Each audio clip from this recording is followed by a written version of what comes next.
Alex is out, so we're going to rip up the script. You're going to do everything the complete opposite of how he wants things done, while the mice will play and all that good stuff. How are we both doing? Excellent. Yeah, pretty good to be fair. Nice to see Mike again. I know you want to get let on sometimes, don't I? Yeah, I'm all right. Like I feel like I agreed to this, and then I've got a bit of that nasally, like COVID, whatever it is, from from Korea. So I will make it through, and I'll try and speak clearly. It had nothing to do with the image that I got a text from Gaz on WhatsApp of you with your head in your hands after taking a 50 milligram snus. It had nothing to do with that. Yeah, to be fair, it was on like I needed to survive, and I was like, I need some nicotine, and then they were the only option without cutting my hands out my way. So I was like, whatever, but it nearly did floor me nearly. sending me for a glass of water ASAP. He was. Yeah, to be fair, I did. I pulled round. Nothing embarrassing. I'm not a snus participant, so what's a regular dose? Is it like 10? Yeah, like 8 to 10. Well, UK values, 8, 10. Right. 5 times straight in with a 50. Yeah, great. Would not recommend.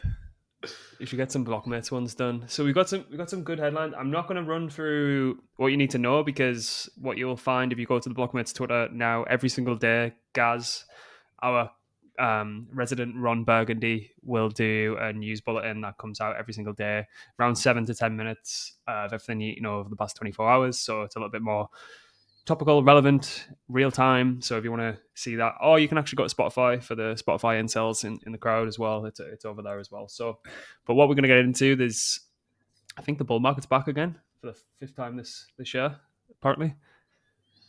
Anyone making any money?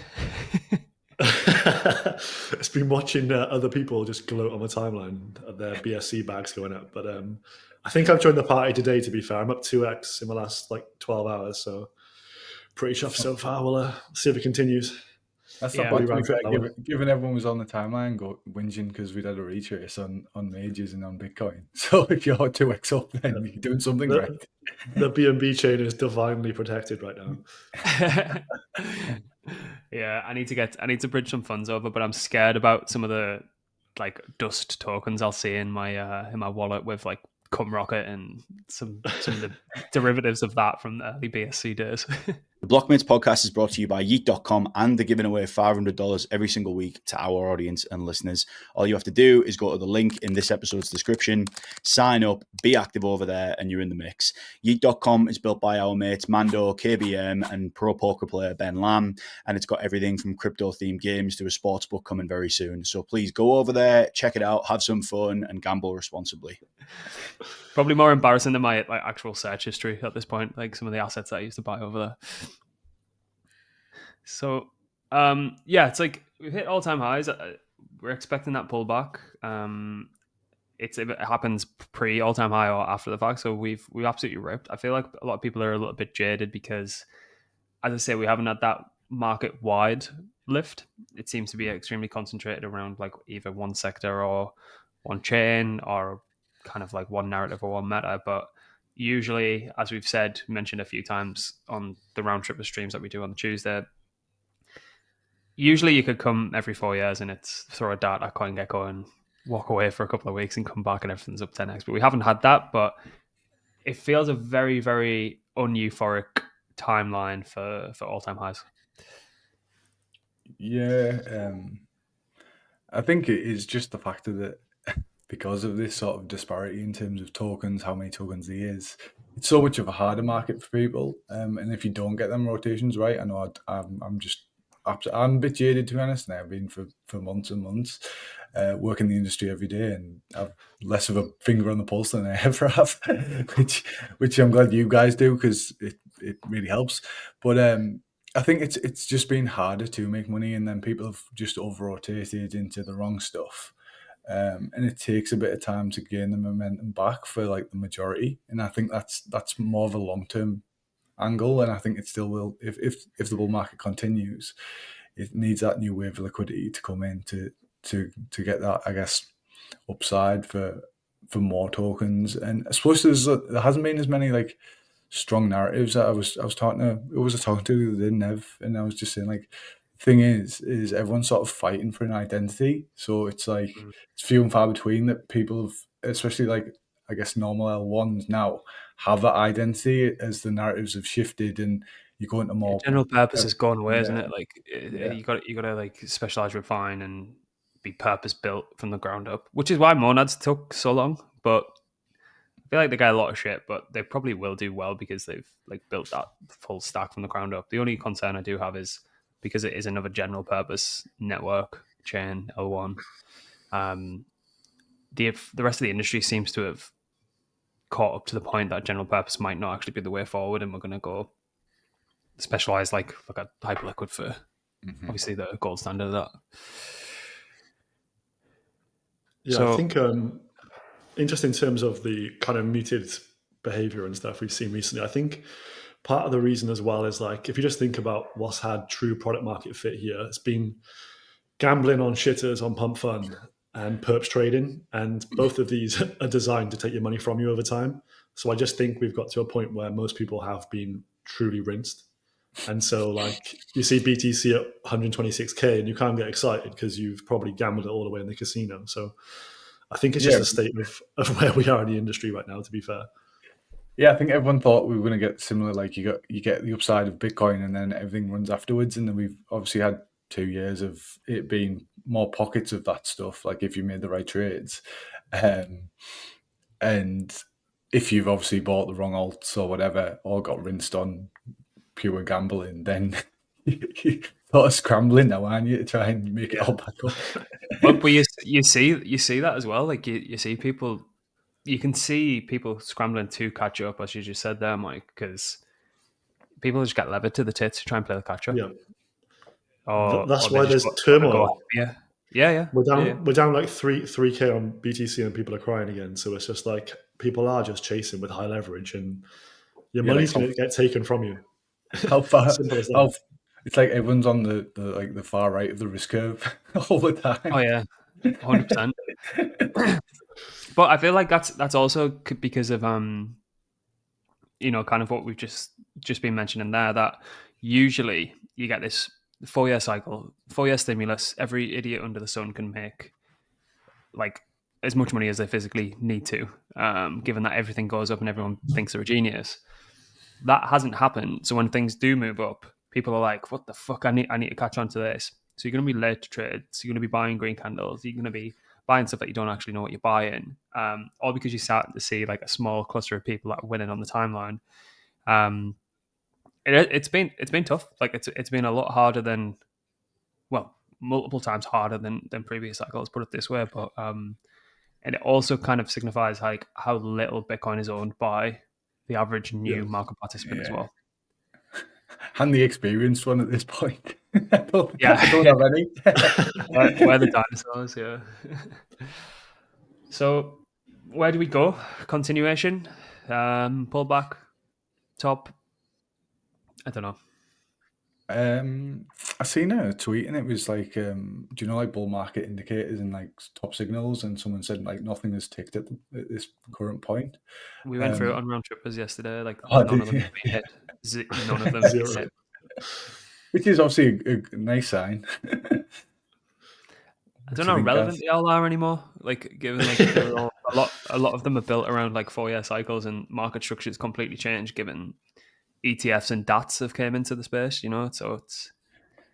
Did you guys see that tweet from that bloke who was on Reddit, or he was on like a forum, and he'd said like the cycle of tops, and he'd like sort of called it where it was like the 6th of October, and it was like every 4 years. It wasn't a 4-year cycle, but it was obviously some sort of algorithm, and it was like the 6th of October was going to be like all-time high on Bitcoin again, and he nailed it like some mad bloke in his basement from like 2017.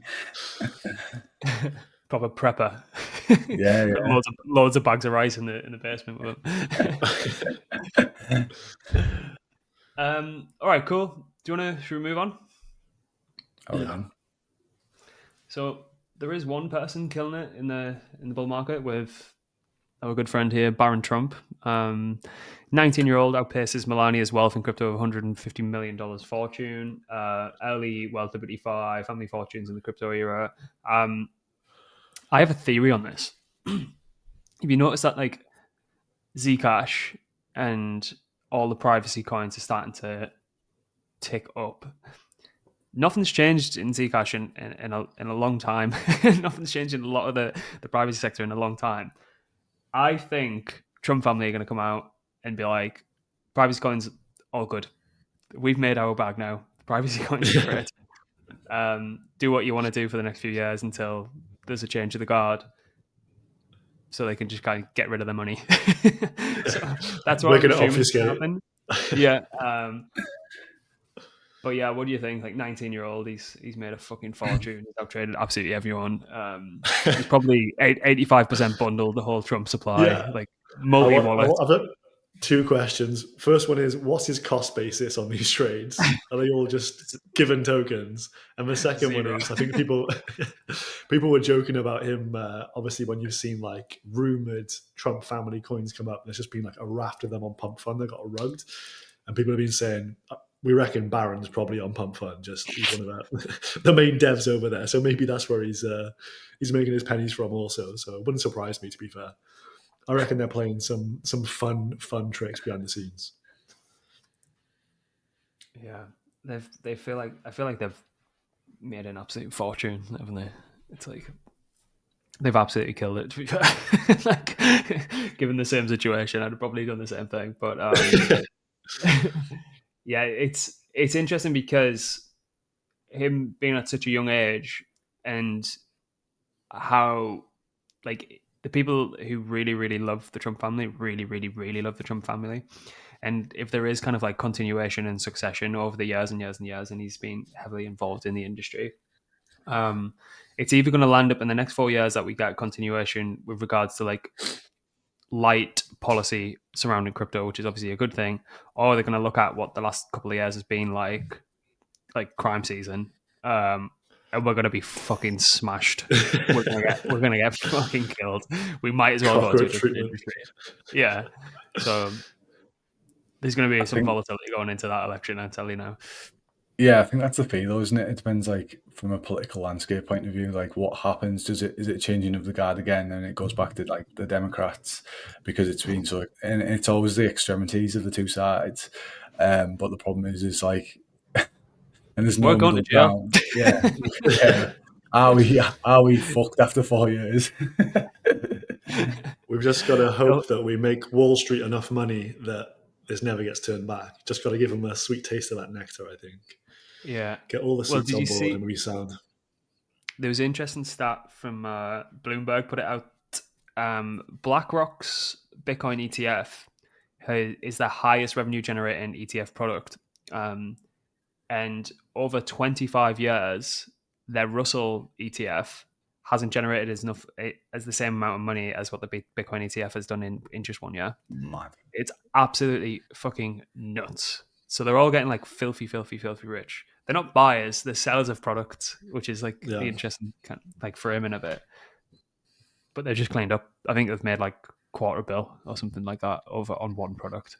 So I think as a product as well, it's becoming an easier sell because everything now is about like it's become more and more in terms of from like I guess a retail perspective that your money is like worthless, and this narrative keeps building and building because well rates keep climbing, everything's more expensive from one fault or another from government to government, and everyone's asking the same questions. It's like for us lot and people that are younger than us for now in terms of what the options to get out and like what your options with money, because what a wage was when people were like the boomers and they were buying houses for like £3 compared to what you have to what you need to be earning now is a punnet of raspberries.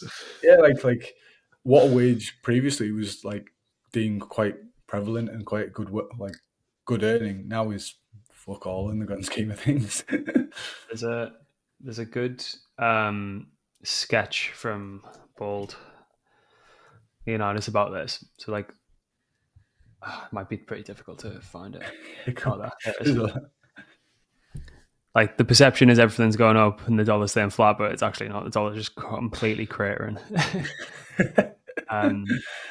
But yeah, it's like it's very, very strange, particularly in the UK at the minute. It's like people are making the decision of like from a dual income young family perspective, do we have a kid? Do we buy a house? Do we go travel? Do we move abroad? Yeah, You choose one. Pretty sad, Like isn't it? because Sad state of affairs. it's fucking it's shit. It's yeah, complete it's like shit. it's tactical. Like everything's more tactical. Like you have to make the right decisions all the time, and you can't have everything anymore. It's not like you can go and buy property and stuff now, and like there's less options unless you come from money, and then you're just laughing. Yeah. Or make money. That's why we have to hyper gamble our way out of the situation. Exactly. But that's what they realize is like that we can't have idiots getting rich. It's probably a conversation they're having in the free bar in the house comments. The tweet I reposted about, it was like the German age for retirement supposedly going to go up to 73 years of age. Yeah. And it's like, I'd much rather sit here and gamble my last 2 pence than be working until I'm 73. Like, I'll go on the slots before doing that. It's the same as us. Only fans. Like we're done for. Like in the UK, like you stay pension at night, you're going to be like 70, and like what's like after that you're dust, aren't you anyway? So what's the point? I'll be long dead by then. Like, the abuse I've given my body over the years, like in my 20s, like fucking, that's going to come back and bite me on the ass. I'll be dead before then. We'll all retire to Benidorm age 60. Oh god, that'd be great, wouldn't it? That's where the Blockmates offer should be, to put it in Benidorm.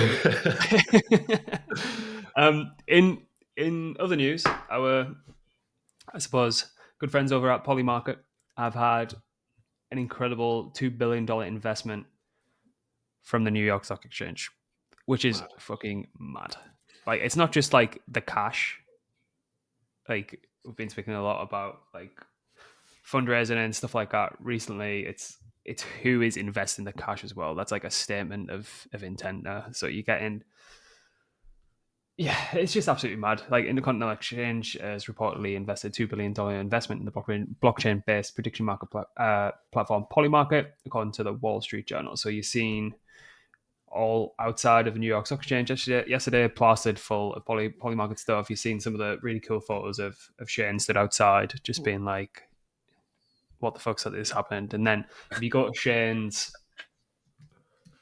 page, there's like a load of really, really, really cool, like this 2020 running out of money, solo founder, headquarters in a makeshift bathroom office. Little did I know Polymarket was going to change the world. Like, and that was in 2020. Like, and now they've just had a $2 billion investment. I think it was like 9 billion valuation from. So it's like a significant portion as well. So I'm just like really, really happy for them. They've done everything right. They've ground it out. It's a really, really good story in my opinion. Wasn't their initial raise like tiny as well, like 4 million or something like that? It wasn't. Just see, obviously, did you see who's on the table? Some of those are printed hard. Stanny's on there. Parafy guys are on there. Kane Warwick's on there. Melton. Like they just. What's that going to be worth? It's like fucking. Raised 4 million. I don't know what val that was. Maybe sold 10%, so 40 mil. Again, I saw a tweet about this where someone had turned it down and they were like killing themselves. No. Yeah, you're always going to though, aren't you? So yeah, definitely. So, and there you go. There's the initial raise in 2020 October, so it hasn't even been that long really, which is kind of nuts. Looks like he's out of like MGMT or something, doesn't he, Shane? Just about to sing like Electric Fail with a synth in front of him. Didn't say what valuation that was, just like 4 million. I'd imagine for seed probably be about 10%. So 40 into 9 bill. What's that? 250x? Wow. Yeah. Nice. Not bad, I love that all day. Yeah, the kind of stories that just keep you receiving those VC checks years after year because you're like, you don't want to miss out on the next Polymarket, you guys. Come on, cut us a check here. Well, we've been in this like swing from schizo meme lords bundled amphetamine-driven dog shit to ICO platforms, which are all like 100x oversubscribed. Yeah, This which is the kind insane. of thing. This is the kind of thing that sets the VC market back alight. Yeah. So do you think like again though, like when we're talking about like I guess sways in government and like how far this goes with more capital buying from VCs, obviously more clarity in terms of direction of regulation, everything like that, because this obviously signals with Polymarket it was a bit of a grey area in terms of prediction markets and stuff like that. With this regulation, like once you've got the ball rolling after 4 years of this, and we're only into nearly a year, and how much has moved on. In my opinion, once you've got the stock market involved, you've got more consumer adoption, mainstream adoption. How would you stop that ball rolling? Would be my counter argument. Like, how can you can't undo that fast? You can't. No. Like that's exactly it. Like when we were just mentioning, like in 4 years, are we all going to prison? There's no walking that back. There's literally no walking that back. And what's interesting as well is Kalshi's whole stance was, we're the only regulated entity for prediction markets in the US. And then obviously the smear campaigns that everyone seems to forget about now. They've got their little affiliate badges, complete fucking sellouts. And then Polymarket just went, all right, if that's the way that you want to try and corner the market with regards to regulatory capture, we'll just go and get an investment from the New York fucking stock exchange. Yeah, it's like have that. Checkmate. So yeah, it's interesting. I seen something like posting about the real interest from ICE was the real time gathering of sentiment and actual real time data. Yeah. It's like that caught in, and you've got to remember, like this thing swayed the election. Yeah, and it got it right. I honestly started to open Polymarket first thing in the morning as part of my routine, just to see like where certain things are hanging in the balance, because you do just get a better sense of like what's true, what's not true. Like to be honest, it's become some form of source of truth, isn't it? Like it's pretty impressive stuff. Hopefully not all when they're saying there's a nuke going to be launched in 2025. Like that's the only stories I'm like, please no, thank you. You can only bet no on that though, because if you bet yes, you don't actually get the payout because you're dead. Oh yeah, you don't want to be betting on it. So you can, but we're going to be doing a lot more. I was speaking to 563 last night. We're going to be doing a lot more prediction markets. I suppose the trading side of prediction markets, because there's a lot of just like 1, 2, 3, like low single digit percentage markets that are on there that you can. I mean, it's instant fixed yield if you get it right. Obviously, there's risk involved, but we're going to start like paying a lot more close attention to that.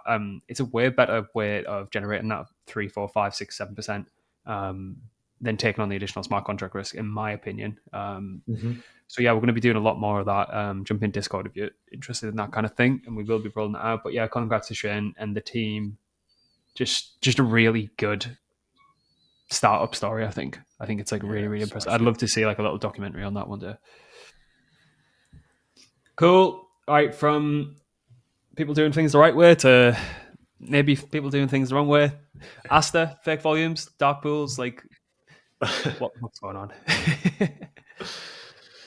I think they're just coming for the headshots, right? Aren't they? Like you've seen, this has kind of been telegraphed what they were going to do, and it was fairly obvious that they are just going to have their stalking horse for anything that's successful in crypto right now. They're going to put out their version, and they've got the funds, the means, and probably the team to build out the product to make it better than, because most of them are shit currently, but they're going to take on whoever's there. So like you've seen Asta's come for Hyperliquids. You got this Forming, which is now coming for Pump Fund. Flip that in some of the stats. Cake's back on the menu, believe it or not, 2021. Era participants are coming back to see the bags are up. But they're just coming and playing dirty to get everyone on BNB chain. So, and it worked. Take it or leave it. Yeah. But yeah, everyone's bridging over now. So as Asta is Huawei. Basically, yeah. But it is a pretty standard playbook. Not to be too like generalist about it, but just see why spend a shitload of money on R&D, years sweating it out, years grinding it out, when it's like the whole McDonald's Burger King thing. Like McDonald's spend millions and millions of dollars on like location scouting to set up where the largest amount of foot traffic is going to be, to then rent out the stores to like people who want to franchise it, and then Burger King just go and open across the street. Like, who's the idiot? Like, who is the idiot? Because BYD to the Tesla, yeah. But this is what the do you know what that stands Chinese for? are very good at. Yeah, Build your dreams. Build your dreams. Is it? Yeah, that's the fucking stupidest thing I've ever heard in my life. It's build your dreams. We built your dreams. Yeah. I wasn't sure on this one though, but like, because the thing is, like, DeFi Llama here have made, like, I don't know what you'd call this, like a conscientious decision to suggest that this data is too closely aligned to Binance Sex's perp volume, so they're just spoofing it across somehow, and then they decide to take it off. But I don't know whether I'm for that or against, to be honest with you, because at the end of the day, if I'm going to be pulling up this data to have a look at anyway, I now have to leave DeFi Llama. So I'd rather they have it on there, maybe with an asterisk that we think this data's bollocks, than just take it off altogether. Then you kind of have a bit of a politics around this, don't you? Because there's probably countless other pieces of data on there that are probably small fish on random chains that are spoofing all their data as well. But yeah, I don't know if I like it. Is this just going to become more and more of a thing with dark pools? Well, that's the issue, isn't it? You're not going to be able to find out if the data is true or not. And then Binance just going to create CZ Llama now, or what? Well, they own CoinMarketCap, don't they? Which they're not very, which they don't really shout about a lot. So they say Binance don't spend on any marketing, which is bollocks, by the way. And then they own the largest crypto site on the planet by SEO purposes. I think dark pools are really, really a good step forward, and I think like privacy is inherently just a human right, in my opinion. But that's a little bit philosophical for this stupid podcast. But it is gonna create situations like this where people are fudging the numbers, and a lot of the tier 2, tier 3 exchanges that probably will foray into DeFi and stuff like that, and probably are behind some of these dexes as well. Let's not be naive about it. A lot of their businesses run on wash volume. Like, there's no two ways about it. It's open interest that you want to see continuing to tick up. But yeah, it just comes with the territory. There's a new product called Silhouette that's coming out. I don't know if they're building directly on top of Hyperliquid or building their own L1 perps exercise, like fully dark pools, but you're going to get a lot of shenanigans, particularly given the fact that there's an ongoing like airdrop campaign. Like, you don't think people are willing to rinse a load of volume through if it can be fudged? I guess the question is what if you can't deem metrics to be true, then how do you value anything? Historically, where we've had I know TVL was a bit of a meme and stuff like that. But then if it can be obfuscated, then how do you then deem the value of a product if it's all just smoke and mirrors? I know it already is smoke and mirrors to a certain extent, but it becomes even harder to make that determination in terms of value. It's only valued at what someone else is going to pay for it in the future. Like, none of like all the kind of like PEPS, like revenue per like TVL, like all that bullshit doesn't matter. It matters on the way up, it doesn't matter on the way down. Like, and if anything, like the more fundamentals that you tie to a token, the less speculative premium you get for it. So I feel like you lean into the speculation as much as physically possible to get you to a nice price point with your token, and then you lean into the fundamentals to kind of maintain that floor. Yeah, not vice versa. Yeah, fair enough. Yeah, not the other way around. In my opinion, not that I'm like criming tokens up left, right, and center, but if anyone does want advice, that's how I go about doing it. But yeah, but that's why you see, like, in a bear market, BNB probably suffers the lowest like annual pullback in like a 12-month bear market. Everything else is down like 70, 80, 90%. BNB is down like 40, 50, 55%. Because it's got a lot of supply and demand sinks and stuff like that. So, cool. We'll move quickly on. There's a really interesting, not like, we have to be careful what we say about FIFA because they go after small podcasts. God. Yeah. There's a Cease and podcast called desist. there's a podcast called The Upshot that mentioned that there might be some weird shenanigans going on with DAZN and FIFA and the Club World Cup, and they actually went after them and got a cease and desist on the podcast, Wow. which is hilarious. And they're only like relatively small podcasts. Got a great newsletter as well if anyone's into that sort of stuff. But Swiss regulators open probes into FIFA's blockchain-based ticketing for the 2026 World Cup. So FIFA's governing body, football's governing body, FIFA, has drawn the attention of Switzerland's gambling regulator over its blockchain-based ticketing system for the 2026 World Cup. The tokens marketed as the FIFA Collect allow fans to purchase the right to buy options for match tickets, but regulators are questioning whether the model crosses into the gambling territory.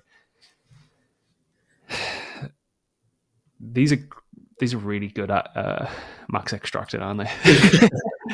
Well, they got in mad hot water. Was it like 2 World Cups back for their ticket sales? And it was like they were selling tickets. It seemed like Sepp Blatter was selling them under the table for like 36, 40k a pop. And there was a big investigation into it. So you thought maybe they're going to come to blockchain rails, clear up their reputation. Yeah. No. More of the same. So basically how this is working, we were figuring it out earlier, is these right to final tickets. So basically says what it says on the tin. If your team makes it to the final in FIFA World Cup 2026, so will you. So you purchase these like right to final tickets, but then that obviously just gives you the obligation, or at the rights, not the obligation to buy the final ticket. So let's say Argentina, if you're from Argentina, Spain, France, England, Brazil, or Netherlands, like tough luck, they're all sold out. So if any of those teams were to make the final and you hold one of these right to final tickets, you would then have the option to purchase the final ticket, which is good. But then like these are also like $999, which I think's like a little bit ridiculous in and of itself. We did have there's Portugal on there, Germany, so you can see a lot of hopeful nations thinking that they're going to be in the final. And then There's the boys. There's Gaz's home nation there, and their tickets are only $299. But we need to get Bale back out of retirement. Yeah. Craig Bellamy's doing all right. So the real issue of why we believe the Swiss regulators are onto this is because there is a secondary market for these. So we were looking at the secondary marketplace earlier, and then there's 3 tickets that people are trying to resell on the secondary. We are assuming, we haven't looked at the docs, but there's going to be a fee on each of these like secondary resales that will probably be going into the hands of FIFA. So for the England right to final tickets, I'm not very hopeful given everything that's been going on in the England camp recently, but there's one at the same price. There's one at $1,450, and then there's one at $2,200. So, and these are only the right to buy the ticket. So you still have to buy the ticket when it drops into your email. But I feel like this is the area of where it could tread into speculation and gambling, I think. Any thoughts? Well, yeah, because you're speculating on even if anyone's going to get to the final. So, like, even if like, so you're already speculating before it started. You've spent $1,000, they don't get the final, then your grand's gone, isn't it? Like, that's how it reads here. So you've lost that, and then like, I don't know. Yeah, it doesn't seem, it's pay to play, isn't it? Essentially, which is absolutely ridiculous. I wonder what they've pulled in revenue wise from all those already. Yeah, like how many tickets were on sale? Yeah, they're going to be thousands, right? So they probably pulled in tens of mils before the tournament started, and then they've probably sniped them themselves as well for the resale markets. Obviously, that's what you would do if you worked in the admin there. So it just smells, doesn't it? It really smells. Is it working? So, like, obviously that's the right to the final. Is it the same mechanism for the rest? Obviously, you've got group games. Is it the same mechanism? It's too convoluted. That like it's just ridiculous. Because if it is, that is absolutely insane. It should just go on like I know the FA have like if you go into like a lot of the friendlies and the World Cup qualifier games and things like that, you rack up points, like points. So you you get the option to purchase like tickets direct. But I suppose if you're not going to a lot of those games, or you can't make a lot of those games, and you want to go down this route, but then again, you are speculating on whether your team's actually going to get to the fucking final or not. Tickets are one of the maddest industries ever. Like, sure, like Ticketmaster at the moment, they're under fire for like price gouging and shady tactics as well. Like from overcharging people. Obviously, there was the Liam Gallagher stuff where they were charging ridiculous. It was like 350 quid for like the VIP, and the surcharged tickets based on demand and stuff like that. Like, it's just mad. Yeah, it shouldn't be allowed that. But like, I think this is a bit dodgy. I'm not like, obviously can't categorically rule it out. It's not mathematically impossible, but like, Uzbekistan $299 for the right to buy the final ticket. I'd sell that. I'd like, if these were options, I'd sell those all day long. Yeah, they've raked in some free money here for absolutely nothing, but it's just one of those things. Like you would think there's solutions using blockchain to ensure that actual fans get actual tickets, and they've obviously just seen they've seen token taxes and NFTs and gone, yeah, we can implement some of this. And it's like a wolf in sheep's clothing. Like, you can go and buy to buy a ticket. You can buy some nice shiny NFT collectible type things, and it does nothing towards you potentially going to even see a game before you've got there, and it'll probably cost a fortune for the tickets. Yeah, so they've made 15 million so far from the sale of these. Jesus Christ! And then there's most sought after tickets, including the final, are already trading on FIFA's official resale platform at $30,000. Problem is, what does this do? This like goes obviously. If they do end up like there's an outcome of this, it's negative. Like, what's the implications of that? For like, again, we're going with the positive sort of, I guess, the Polymarket story, and then if this comes to fruition and it's a load of shit, then what does that do? Like, is anyone even getting involved? Like, who's advised them to do this? Yeah, like, do they really need to do this? Yeah, it's like ridiculous. Yeah, I don't know. All right, that's it for this week. Subscribe to the newsletter if you want the daily recaps of what's happened in the past 24 hours in 10 minutes or less. Go to the Blockmates Spotify or the Blockmates main Twitter feed, where you will see our good friend Gaz here going through that every single weekday. If you are a reader or you want to Skype from work and want to make yourself look like you're actually busy and doing something, then you can subscribe to the newsletter. And yeah, we'll see you next week. Over and out. Like, subscribe, do all that good stuff. See ya.